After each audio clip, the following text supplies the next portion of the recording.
You finally decided that you want to take a medical billing course, but choosing one blindly without asking yourself these questions will waste your time and your money, and we both don't want that. So in today's video, I'm going to be telling you the questions you should ask yourself when deciding to take a medical billing course. If you're interested, please keep watching.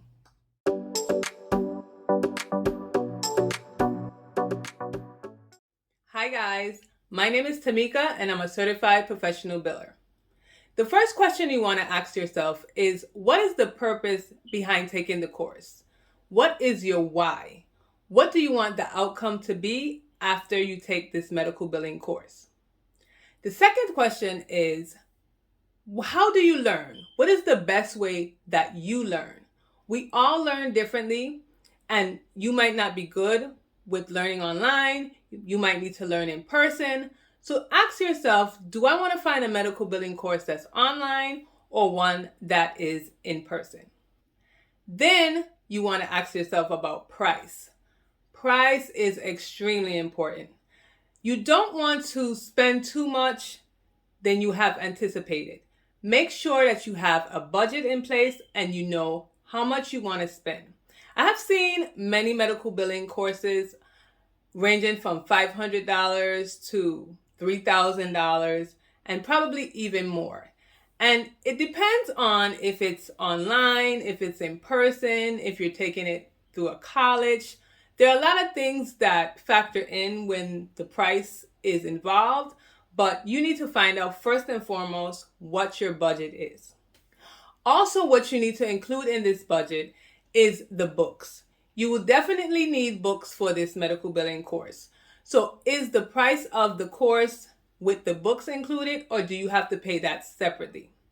Then there's equipment. You might need a computer, a printer, the internet.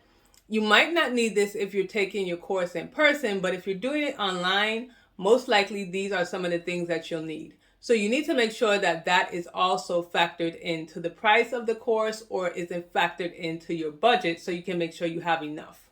And always remember that just because one course is more than the next one, it doesn't mean that the one that's most expensive is a better course. You need to check other things. There are other factors that are involved that can help you make a decision. So a higher price doesn't mean a better course. The length of the course is very important as well. You need to make sure that you have enough time to invest in this course. So I've seen many different types of timelines, 4 weeks, 4 months, 9 months.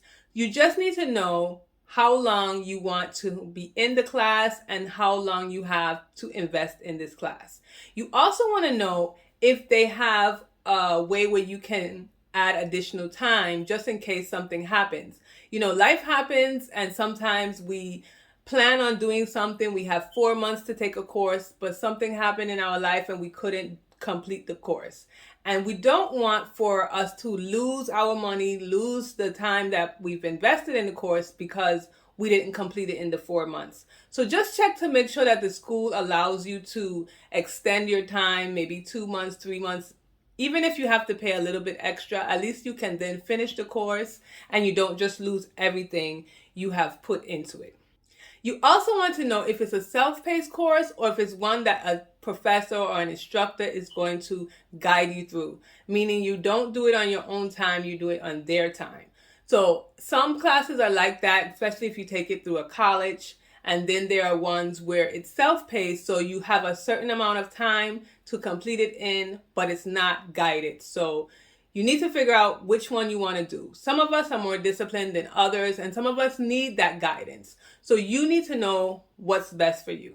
So if you're getting value from some of the tips that I've already provided, please like this video, subscribe to the channel, and comment below. You also need to find out what's included in the course. Each course should have a syllabus, and the syllabus will tell you what's included in the course. Just make sure it's what you're looking for and what you want. If you're specifically doing medical billing, make sure that that is what is included and there's not a whole extra amount of things that you're not trying to learn in the course. You should also find out how the course is taught. if it's taught through videos, slides, audio, in person. You just need to know how it's taught so you can know if that's a good way that you learn. Again, we learn all differently, so we just need to make sure that it's going to be beneficial for us so that we can learn it to our best ability. Finding out if there is help during the course is important as well, because if you're having a problem during the course, you want to be able to know that you can email somebody, call a professor, go to the professor, do something so that you can get help. You don't want to be stuck in a course where you don't understand and then there's nobody to help you. So make sure there is some form of help, a mentor, something that you have just in case you get stuck somewhere in the course. Then there are CEUs. And I did a video about CEUs before, so if you don't know what they are, please watch the video that I'm going to link above. But basically, CEUs are continuing education units. And for those of us who have already been certified in whatever certification, you will need CEUs. And when you take different courses, you get a lot of CEUs. So for instance, most of the time when you take a medical billing course, you can get upwards of 40 CEUs. We all know that 40 CEUs is a lot when you need 44 CEUs. So if I can get 40 CEUs from one course, that's going to be perfect. So if that's something that you're looking for, you need to also make sure that that's included, because it's not always included. And also you need to check to see if this course includes an externship. So when I was doing mine, it didn't include an externship, but I wasn't even really looking for that because I already had experience in medical billing. So I was just trying to get my certification. But for those of you who are new to the profession, you should probably look to see if you can get an externship, meaning being able to work somewhere in a doctor's office, some type of practice. So when you put on your resume to get a job, you can say, I have practice in actually doing it. When it comes to medical billing, having experience is really important. And sometimes it's hard to get experience, especially if you're new. So if your course contains an externship, that's a plus. And then there are reviews. Being able to look at the website of the course, on the social media pages, being able to talk to someone who probably actually took the course is very helpful, because then you'll be able to see the pros and the cons, what other people are saying about the course. When a course is trying to sell itself or a school is trying to sell itself, they're going to say the best things. But you need to find out if these things are actually true and if they're going to actually help you. And here are 2 additional tips. Just because a school says that it's accredited, that doesn't mean that you're going to be certified at the end of the course.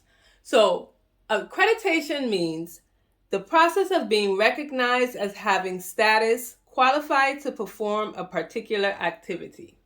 That just means that the school that you are going to or the course that you're taking is able to teach you this specific information, the subject about medical billing.